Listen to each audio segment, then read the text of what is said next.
इकरा PU science college में boys and girls के लिए एडमिशन की हुई शुरुआत। तो देर किस बात की, इकरा पीयू साइंस कॉलेज में एडमिशन के लिए नीचे दिए गए पते पर कांटेक्ट करें। Fatima campus, BSNL quarters road, near Mangoli base, Bijapur. नीचे दिए गए नंबरों पर कॉल करके आप अपने बच्चों के अच्छे फ्यूचर के लिए एक बेहतरीन प्लान तैयार कर सकते। ಇವತ್ತು ನಾನು ಪತ್ರಿಕಾಗೋಷ್ಠಿ ಕರೆತಕ್ಕಂಥ ಉದ್ದೇಶ ಮೊನ್ನೆ 28ನೇ ತಾರೀಕಿನ ದಿವಸ ಮದುವೆ ಸಮಾರಂಭಕ್ಕೆ ನಾನು ಹೋಗಿದ್ದೆ ಮಹೇಶ್ವರಿ ಕಲ್ಯಾಣ ಮಂಟಪದಾಗ. ಆ ಮಹೇಶ್ವರಿ ಕಲ್ಯಾಣ ಮಂಟಪದಾಗ ಹೋಗ್ಬೇಕಾದ್ರೆ ಮದುವೆಯಲ್ಲಿ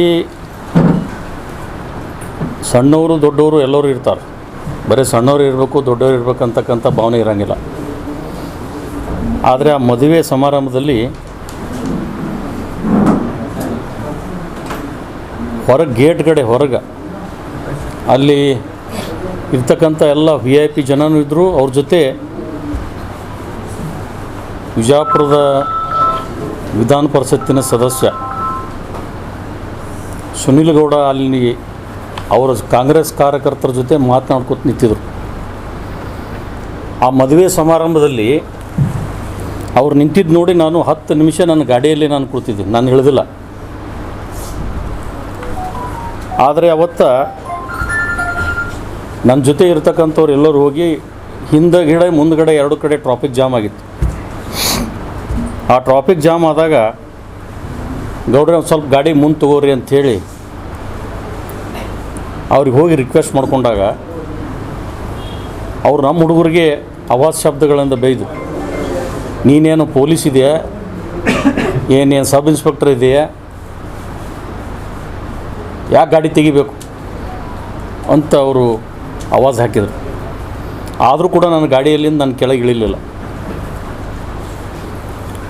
ಆದರೆ ಆ ಸಂದರ್ಭದಲ್ಲಿ ಮತ್ತೊಬ್ಬ ನಮ್ಮ ಹುಡುಗ ಹೋಗಿ ಗೌಡ್ರ ಒಂದು ಸ್ವಲ್ಪ ಮುಂದೆ ತಗೋರಿ ಅಂತಂದ್ರೆ ನಮ್ಮ ಹುಡುಗಗೆ ಆವಾಜ್ ಶಬ್ದಗಳಿಂದ ಬೈದರು. ಏನಪ್ಪ ಅಂದ್ರೆ ನಾನು ಗಾಡಿ ತೆಗಿಯಂಗಿಲ್ಲ, ನಾವು ಯಾರದೀವಿ ಗೊತ್ತೈತಿಲ್ಲ ನನಗೆ ಅಂಥೇಳಿ ಆವಾಜ್ ಹಾಕಿದ್ರು. ಆವಾಗ ನಮ್ಮ ಹುಡುಗನಿಗೆ ಒಂದು ಧಮಕಿ ಕೊಡ್ತಾರೆ ಅವರು. ಏನಂತ, ನಿನ್ನ ನೋಡ್ಕೋತೀನಿ, ನಿಮ್ಮ ಗೌಡನೂ ನೋಡ್ಕೋತೀನಿ ಅಂಥೇಳಿ ಧಮಕಿ ಹಾಕ್ತಾರೆ. ಆವಾಗ ನಾನು ಗಾಡಿಯಲ್ಲಿ ಇಳಿದು ಕೆಳಗೆ ಬಂದು ಅವರ ಜೊತೆಯಲ್ಲಿರ್ತಕ್ಕಂಥ ವ್ಯಕ್ತಿಗೆ ನಾನು ಮಾತಾಡ್ಬೇಕಾದ್ರೆ ನಾನು ಹೇಳಿದೆ, ಏನಾಯ್ತಮ್ಮ ಅಂತ ಕೇಳಿದೆ ನಾನು. ಆವಾಗ ನನ್ನ ಜೊತೆ ಅವ್ರ ಜೊತೆ ನಾನು ಮಾತಾಡೋಕ್ಕೆ ಅವಶ್ಯಕತೆಯೂ ಇಲ್ಲ, ನನಗೆ ಮಾತಾಡಿಲ್ಲ ನಾನು. ಆದರೆ ಅವರು ನನಗೆ ಯಾವ ರೀತಿ ಮಾತಾಡ್ತಾರಪ್ಪ ಅಂದ್ರೆ ಕ್ವಶನ್ದಾಗ ನೀ ಏನು ಮಾಡ್ಕೊಳ್ಳೋದಿದೆಯೋ ಅಂತ ನನಗೆ ಅವರು ಆವಾಜ್ ಹಾಕಿದ್ರು. ನೋಡತ್ತಮ್ಮ, ನೀವು ವಿಧಾನ ಪರಿಷತ್ತಿನ ಸದಸ್ಯಾಗಿ ನಾನು ಮರ್ಯಾದೆ ಕೊಟ್ಟು ಮಾತಾಡತ್ತೀನಿ, ನೀನು ಮರ್ಯಾದೆ ಕೊಟ್ಟು ಒಂದು ಸ್ವಲ್ಪ ಮಾತಾಡೋದು ಕಲಿತಮ್ಮ ಅಂತ ಹೇಳಿದೆ ನಾನು. ಕ್ವಶನ್ದಾಗ ಮಾತಾಡೋದು ಬಳಕ. ಆದರೆ ನೀನು ನೋಡ್ಕೋತೀನಿ ಅಂತ ಹೇಳ್ದವನು. ನೀನು ನೋಡ್ಕೋತೀನಿ ಅಂದಾಗ ನಾನು ಎಲ್ಲಿ ನೋಡ್ಕೋತೀನಿ ಹೇಳಿಬಿಡು, ಅಲ್ಲೇ ಬರ್ತೀನಿ ಅಂತ ಹೇಳಿದೆ ನಾನು. ಬಬ್ಲೇಶ್ವರದಾಗ ನೋಡ್ಕೋತೀನಿ ಅಂದ. ಬಬ್ಲೇಶ್ವರದಾಗ ಬೇಡಪ್ಪ, ನಿನ್ನ ಗಾಡಿಯಲ್ಲಿ ನಿನ್ನ ಮನೆಗೆ ಬರ್ತೀನಿ ನಡಿ ಅಂಥೇಳಿ ಅವ್ನ ಗಾಡಿಯಾಗ ನಾನು ಕೊಡೋಕ್ಕೆ ಹೋದೆ. ಅವಾಗ ಅವ್ರ ಜೊತೆಯಲ್ಲಿ ಇರ್ತಕ್ಕಂಥ ಅರುಣ್ ಮಾಚಕ್ನವ್ರು, ಅವ್ರ ವ್ಯಕ್ತಿನೇ ಅವರು ಬಂದು ನನಗೆ ರಿಕ್ವೆಸ್ಟ್ ಮಾಡಿಕೊಂಡು, ನಮ್ಮದೇ ತಪ್ಪದ, ನಾವು ಗಾಡಿ ನಿಂದ್ರಿಸ್ಬೋದಾಗಿತ್ತು, ದಯಮಾಡಿ ನೀವು ನಡ್ರಿ ಅಂಥೇಳಿ ಅವ್ರು ನನ್ನ ಕರ್ಕೊಂಡೋಗಿ ನನ್ನ ಮದುವೆ ಮಂಟಪ ಕಳಿಸ್ಕೊಟ್ರು. ಇಷ್ಟೆಲ್ಲ ಆದ ಬಳಿಕ ನಾನು ಅದನ್ನು ದೊಡ್ಡ ಮಾಡಬಾರ್ದು ಅಂಥೇಳಿ ನಾನು ಅಷ್ಟಕ್ಕೆ ಬಿಟ್ಟಿದ್ದೆ. ನಾನು ಅದ್ರ ಜೊತೆಯಲ್ಲಿ ಅವ್ರು ಹೋಗಿ ನೇರವಾಗಿ ಒಂದು ಪೊಲೀಸ್ ಸ್ಟೇಷನ್ ಕಂಪ್ಲೇಂಟ್ ಕೊಡ್ತಾರೆ. ಎಲ್ಲಿ? ಆದರ್ಶ್ ನಗರ ಪೊಲೀಸ್ ಸ್ಟೇಷನ್ದಾಗ ಕಂಪ್ಲೇಂಟ್ ಕೊಟ್ಟ ನಂತರ ಯಾವುದೂ ಸಂಬಂಧ ಇಲ್ಲ, ಜೀವದ ಬೆದರಿಕೆ ಹಾಕ್ಯಾರ ಅಂತ ಹೇಳಿ ಕೊಟ್ಟರು. ಜೀವದ ಬೆದರಿಕೆ ಹಾಕಿದವರು ಸುನಿಲ್ ಗೌಡರು. ನನಗೆ ಜೀವದ ಬೆದರಿಕೆ ಹಾಕ್ಯಾರ ಅವ್ರ ಜೋಡಿ ಇದ್ದಂಥ ವ್ಯಕ್ತಿಗಳು ಅಂಥೇಳಿ ನನ್ನ ಮೇಲೆ ಫಿರ್ಯಾದಿ ಕೊಟ್ಟಿಲ್ಲ, ನಮ್ಮ ಇರ್ತಕ್ಕಂಥ ಹುಡುಗರ ಮೇಲೆ ಒಂದು ಫಿರ್ಯಾದಿ ಕೊಟ್ಟಾರ. ಆದರೆ ಇಷ್ಟೆಲ್ಲ ಆದ ಬಳಿಕ ಅದು ಎನ್ಕ್ವೈರಿ ಆಗಲಿ, ಅದನ್ನು ತನಿಖೆ ಆಗಲಿ, ಅಲ್ಲಿ CC ಫುಟೇಜು ಇರ್ತದೆ, ಅದನ್ನು ತೆಗೆದು ನೋಡಲಿ ಅಂಥೇಳಿ ನಾನು ಅಷ್ಟಕ್ಕೆ ನಾನು ಬಿಟ್ಟಿದ್ದೆ. ಇದಾದ ನಂತರ FIR ಆದ ನಂತರ ನಾನು ಒಂದು ಕೂಡ ಪೊಲೀಸ್ ಸ್ಟೇಷನ್ ಕಂಪ್ಲೇಂಟ್ ಕೊಡಬೇಕು ನಮ್ಮ ಹುಡುಗರು ಅಂಥೇಳಿ ಹೋಗಿದ್ದರು. ಆದರೆ ಆವಾಗ ಸಂಬಂಧಪಟ್ಟ ಅಧಿಕಾರಿಗಳು ತಪ್ಪು ಯಾರದೇ ಇರಲಿ ಅದು ತಪ್ಪು ಆಗಿದ್ದಂತರೂ ನಿಜ, ಅದನ್ನು ದೊಡ್ಡದು ಮಾಡೋದು ಬೇಡ ಅಂಥೇಳಿ ತಿಳುವಳಿಕೆ ಹೇಳಿದ ನಂತರ ನಾವು ಬಿಟ್ಟೆವು. ಆದರೆ ಇಷ್ಟು ಆದ ನಂತರ ನನಗೆ ಒಂದು ಪತ್ರಿಕೆಯಲ್ಲಿ ನನ್ನ ಫೋಟೋ ಹಾಕಿ MLC ಸುಲಿನಗೌಡ ಅವರಿಗೆ ಜೀವದ ಬೆದರಿಕೆ ಅಂಥೇಳಿ ಪತ್ರಿಕೆಯಲ್ಲಿ ಬಂದ ನಂತರ ನಾನು ಪತ್ರಿಕಾಗೋಷ್ಠಿ ಮಾಡ್ತಕ್ಕಂಥ ಉದ್ದೇಶ ಬಂತು. ಪತ್ರಿಕೆಯಲ್ಲಿ ಇದಕ್ಕೇನು ಸಂಬಂಧ, ನನಗೆ ಅದಕ್ಕೆ ಏನೂ ಸಂಬಂಧ ಇಲ್ಲ. ನಾನು ಜೀವದ ಬೆದರಿಕೆ ಹಾಕಿದವನೂ ಅಲ್ಲ. ಈ ಪತ್ರಿಕೆಯಲ್ಲಿ ನಾನು ಫೋಟೋ ಪ್ರಕಟಣೆ ಆದ ನಂತರ ಪತ್ರಿಕೆ ಹೇಳಿಕೆ ಕೊಡ್ತಕ್ಕಂಥದ್ದು ಅವಶ್ಯಕತೆ ನನಗೆ ಬಂತು. ಇವತ್ತು ಜೀವದ ಬೆದರಿಕೆ ಅವರು ನಮಗೆ ಹಾಕ್ಯಾರ, ನಾವು ಅವ್ರಿಗೆ ಹಾಕಿಲ್ಲ. ಇದು ಸುಳ್ಳು ಅಪಪ್ರಚಾರ ಮಾಡ್ಕೋತ ಇಲ್ಲಿ ಕಳೆದ 2023 ಚುನಾವಣೆಯಿಂದ ಇವತ್ತು ನಾನು ಇಲ್ಲಿವರೆಗೆ ಬಹಿರಂಗವಾಗಿ ಹೇಳಬಾರ್ದಂತ ನಾನು ಬಿಟ್ಟಿದ್ದೆ. ಚುನಾವಣೆ ಒಳಗೆ ನನ್ನ ಮಗನ ಮೇಲೆ ಹಲ್ಲೆ ಮಾಡೋದು, ನನ್ನ ಮಗನ ಮೇಲೆ ಹಲ್ಲೆ ಮಾಡಿದ್ರು, ನನ್ನ ಮೇಲೆ ಹಲ್ಲೆ ಆಯಿತು. ಜನರಿಗೆ ಒಂದು ತಪ್ಪು ಸಂದೇಶ ಕೊಡೋಕ್ಕೆ ಪ್ರಯತ್ನ ಮಾಡಿದ್ರು. ನಾ ಪತ್ರಿಕಾಗೋಷ್ಠಿಯನ್ನು ಕರೆದಿದ್ದೆ. ನಾವು ಆವಾಗ ಚುನಾವಣೆ ನೀತಿ ಸಂಹಿತೆ ಅದ ಮಾಡಬೇಡ ಅಂಥೇಳಿ ಭಾಳ ಜನ ರಿಕ್ವೆಸ್ಟ್ ಮಾಡಿಕೊಂಡ್ರು. ತಾವು ಎಲ್ಲರೂ ಬಂದಿದ್ರಿ. ಆದರೆ ನನಗೆ ಒಂದು ತಿಳಿಲಾರ್ದಂಗೆ ಆಗ್ಯದ. ಇವತ್ತು ನನ್ನ ಮಗನ ಮೇಲೆ ಸುಳ್ಳು ಆರೋಪ ಮಾಡಿದ್ರು. ಯಾವುದೋ ಒಂದು ವಿಡಿಯೋ ಕ್ಲಿಪ್ ತಗೊಂಡು ಆ ವಿಡಿಯೋ ಕ್ಲಿಪ್ನಲ್ಲಿ ಯಾವುದೂ ಸಂಬಂಧ ಇಲ್ಲ, ಅದನ್ನು ತೊಗೊಂಡೋಗಿ ನನ್ನ ಮಗನ ಮೇಲೆ ಪೊಲೀಸರ ಕಡೆಯಿಂದ ಅದನ್ನು ಯಾರು ಬಸವರಾಜ್ ಅಂಥೇಳಿ PSI ಗಾಂಧಿ ಚೌಕ್ಲಿಂದ ಒಂದು ಕೇಸ್ ಮಾಡಿದ್ರು. ಬಸನಗೌಡ ನೆರ್ಲೆ ಅಂಥೇಳಿ ಪೊಲೀಸ್ ಸಬ್ ಇನ್ಸ್ಪೆಕ್ಟರ್ ಕಡೆಯಿಂದ ಏನು ಮೊಬೈಲ್ನಲ್ಲಿ ನೋಡಿ, ಅದು ನೋಡಿ ಆದ ನಂತರ ನಾವು ಪೊಲೀಸ್ ಇಲಾಖೆ ಈ ಚುನಾವಣೆ ಆದ ನಂತರ ಸಂಬಂಧಪಟ್ಟ ಅಧಿಕಾರಿಗಳಿಗೆ ನಾನು ಭೇಟಿ ಆದೆ. ಇದ್ರಾಗೇನು ಸಾಕ್ಷಿ ಪುರಾವೆಗಳನ್ನು ಅದಾವನ್ನು ನೀವು ಕೊಡಿ ಅಂಥೇಳಿ. ಇಲ್ಲ, ಅದನ್ನು ನಾವು ಮಾಡಬಾರ್ದಾಗಿತ್ತು, ನಾವು ಮಾಡಿದ್ದೀವಿ, ಅದು ತಪ್ಪಿದೆ ಅಂತ ನಾವು ತನಿಖೆ ಮಾಡಿ ಅದು ನಾವು ಬಿಫಾಲ್ಸ್ ಮಾಡ್ತೀವಿ ಅಂಥೇಳಿ ಸಂಬಂಧಪಟ್ಟ ಅಧಿಕಾರಿಗಳು ಹೇಳಿದರು. ಅದು ಆದ ನಂತರ ನಾನು ರಿಕ್ವೆಸ್ಟ್ ಮಾಡಿಕೊಂಡು ಬಳಕ ಅವಾಗೇನು ಮಾಡಿದ್ರು, ಪೊಲೀಸ್ ಕಂಪ್ಲೇಂಟ್ ಮಾಡಿದವರು ಪೊಲೀಸರು. ಇದು ಯಾವ ಕಾಯ್ದೆ ಕಾನೂನು ಯಾವ ದೇಶದಾಗ ಅದೀವಿ ನನಗೆ ಗೊತ್ತಿಲ್ಲ. ಸ್ವಲ್ಪ ನೀವು ಮಾಧ್ಯಮದವರು ಒಂದು ಸ್ವಲ್ಪ ನೀವು ಲಕ್ಷ್ಯ ಕೊಟ್ಟು ನೋಡ್ರಿ, ಇದನ್ನು ಎಷ್ಟು ಇಂಟ್ರೆಸ್ಟಿಂಗ್ ಅದ. ಇದನ್ನು ಪೊಲೀಸ್ ಇಲಾಖೆ ಸಂರಕ್ಷಣೆ ಮಾಡಲಿಕ್ಕೆ ನಮ್ಮನ್ನಿದ್ದಂಥ ಪೊಲೀಸ್ ಇಲಾಖೆ ಏನೂ ಸಂಬಂಧ ಇಲ್ಲಾರ್ದೆ FIR ಮಾಡಿ ನನ್ನ ಮಗನ ಮೇಲೆ FIR ಮಾಡಿ ಕೋರ್ಟಿಗೆ ಸಬ್ಮಿಟ್ ಮಾಡಿದ್ರು. ನಾನು ನ್ಯಾಯಾಲಯಕ್ಕೆ ಹೋಗಿ ಅದನ್ನು ಸ್ಟೇ ಕೂಡ ನಾನು ತೊಗೊಂಡೆ. ಅದಾದ ನಂತರ ಪೊಲೀಸ್ ಇಲಾಖೆಯವರು ಅದನ್ನು ಬಿಫಾಲ್ಸ್ ಮಾಡ್ತಾರೆ. ಅವರೇ ಪೊಲೀಸ್ ಇಲಾಖೆಯವರೇ ಬಿಫಾಲ್ಸ್ ಮಾಡ್ತಾರೆ.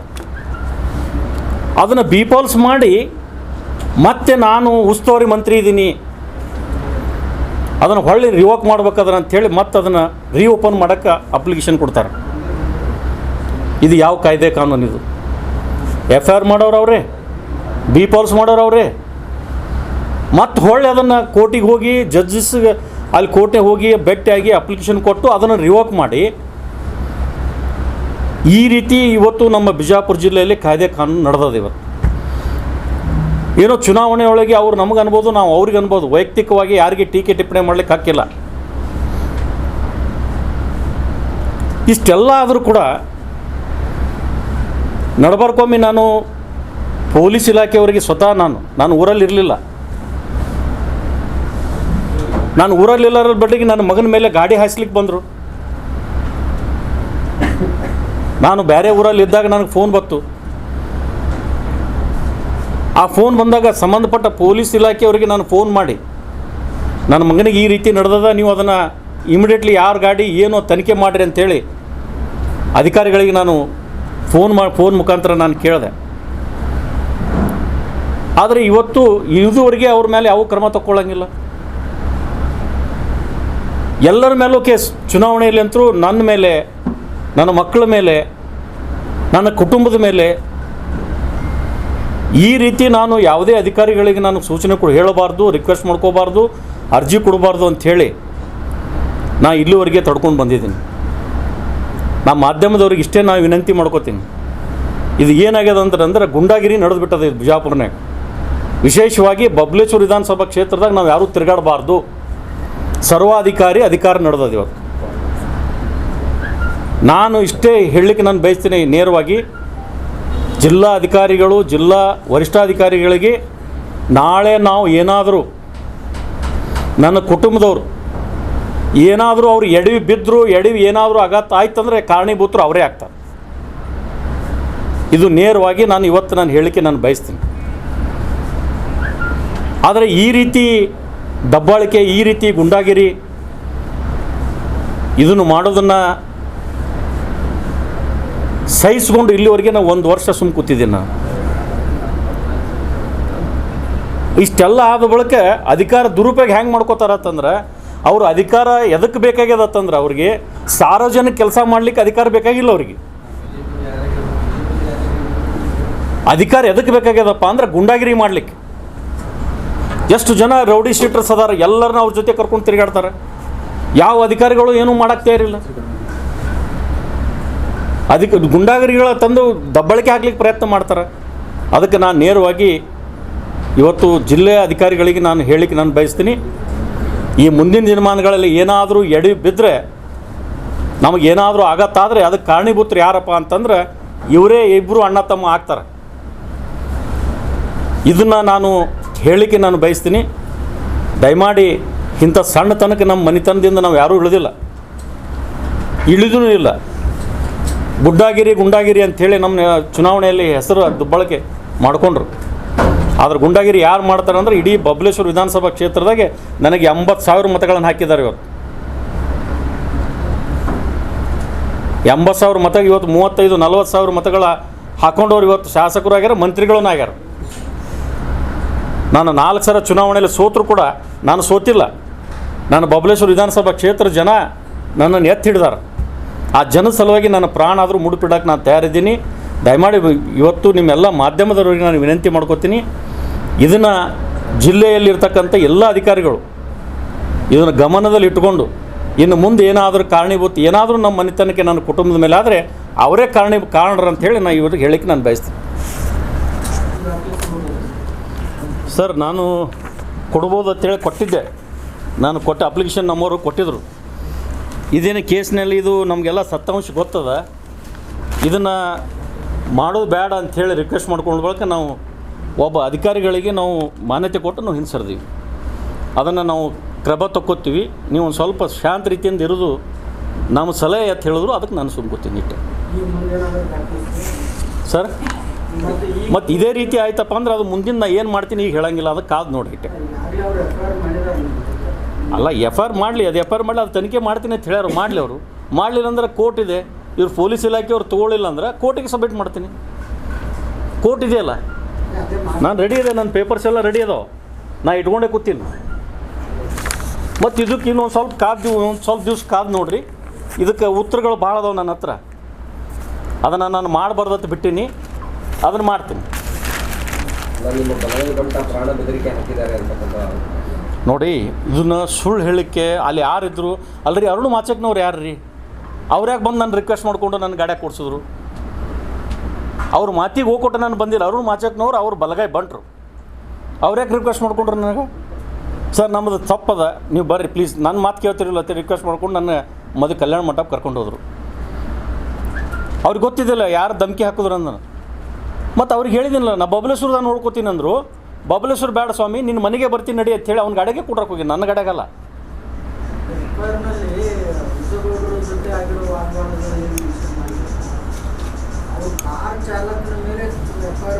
ನನ್ನ ಜೋಡಿ ಯಾರು ಮಾತಾಡ್ಯಾರ ಅಷ್ಟು ನಾನು ನಿಮ್ಗೆ ಹೇಳೀನಿ.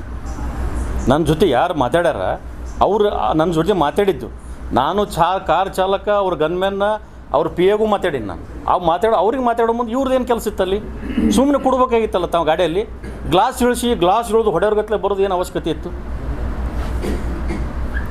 ಪ್ರತಿ ದಿವಸ ಇವತ್ತು ನನ್ನ ಮಗ ಎಲ್ಲೇ ಹೊಂಟಂದು ನನ್ನ ಮಗನ ಗಾಡಿ ಬೆನ್ನು ಹತ್ತೋದು, ನಾಲ್ಕು ಹುಡುಗರು ಕೊಟ್ಟ ಅಲ್ಲಿ ಎಲ್ಲಿ ನಿಂದಿರ್ತಾನೆ ಅಲ್ಲಿ ಹೋಗಿ ನಿಂದ್ರಿಸೋದು, ಈ ರೀತಿ ಒಂದು ವರ್ಷದಿಂದ ನಡೆದದೆ. ಇದು ಸಣ್ಣ ಒಂದು ವಿಧಾನ ಪರಿಷತ್ತಿನ ಸದಸ್ಯನಿಂದು. ಇವತ್ತಿದು ನನ್ನ ಹೇಳಿಕೆ ನಾನು ಕೊಟ್ಟಿದ್ದೀನಿ. ಅಧಿಕಾರಿಗಳು ಅದ್ರ ಮೇಲೆ ಸೂಕ್ತ ಕ್ರಮ ತಗೊಂಡ್ರು ಸರಿ ಅದ, ಇಲ್ಲಾಂದ್ರೆ ಅದು ಮುಂದಿನ ಹೋರಾಟ ನಂದು ಏನೈತಿ ನಾನು ಮಾಡಿ ತೋರಿಸ್ತೀನಿ. ನಿಮ್ಮ ಮಗನಿಗೆ ಕಿಡ್ನಾಪ್ ಮಾಡಿದ್ರು ಈ ಹಿಂದೆ ಅಂತಕ್ಕಂಥದ್ದು ಕೇಳಿದ್ರು. ಅದನ್ನು ಮುಂದಿನ ದಿನಗಳಲ್ಲಿ ಹೇಳ್ತೀನಿ, ಈಗ ಹೇಳಂಗಿಲ್ಲ. अभी पिक्चर बहुत बड़ा बाकी है साहब। इकरा पीयू साइंस कॉलेज में बॉयज एंड गर्ल्स के लिए एडमिशन की हुई शुरुआत। बीजापुर शहर के एक बेहतरीन एजुकेशनल इंस्टीट्यूशंस में से एक इकरा पीयू साइंस कॉलेज में आपके बच्चों के उज्जवल भविष्य को संवारने के लिए क्वालिफाइड और एक्सपीरियंस टीचर्स की बेहतरीन टीम के साथ well equipped laboratories, stamp lab, playground के साथ साथ PCMB और नीट एग्जाम्स के लिए बेहतरीन ऑफर भी मौजूद है। तो देर किस बात की, इकरा पीयू साइंस कॉलेज में एडमिशन के लिए नीचे दिए गए पते पर कांटेक्ट करें। Fatima campus, BSNL quarters road near Mangoli base Bijapur.